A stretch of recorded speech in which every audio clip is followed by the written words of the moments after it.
Bueno, para hacer estos riquísimos muffins de frutilla, vamos a empezar por mezclar en un bol los líquidos. Vamos a poner un huevo. Lo vamos a batir un poquito con un batidor, con un tenedor. Le vamos a incorporar la leche. Seguimos batiendo para que se mezcle bien. Le vamos a incorporar el aceite neutro de girasol, de maíz.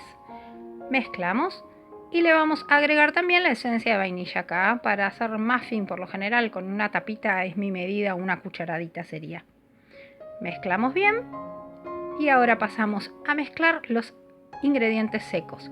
Vamos a poner la harina, 4 ceros en este caso, con 2 cucharaditas de polvo de hornear. Si ustedes quieren pueden utilizar directamente harina leudante y no le ponen polvo de hornear.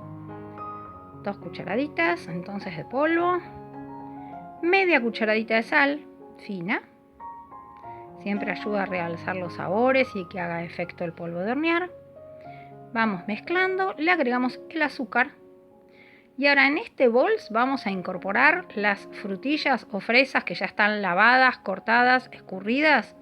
Las vamos a poner para que se mezclen con la harina. Esto va a hacer que no se vayan tan al fondo de la preparación, al estar bien mezcladas con la harina. Incorporamos los elementos líquidos encima. Empezamos a mezclar con un tenedor, con un batidor. Cuando ya está lista, homogénea la preparación, vamos a ir a los moldecitos. Yo tengo acá moldecitos de papel. Si quieren, si no usan el cupcake, lo rocían con aceite vegetal.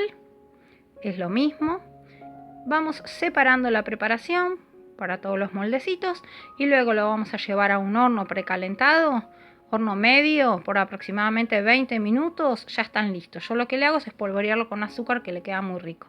Miren lo que es esto para disfrutar con un riquísimo capuchino que me hice.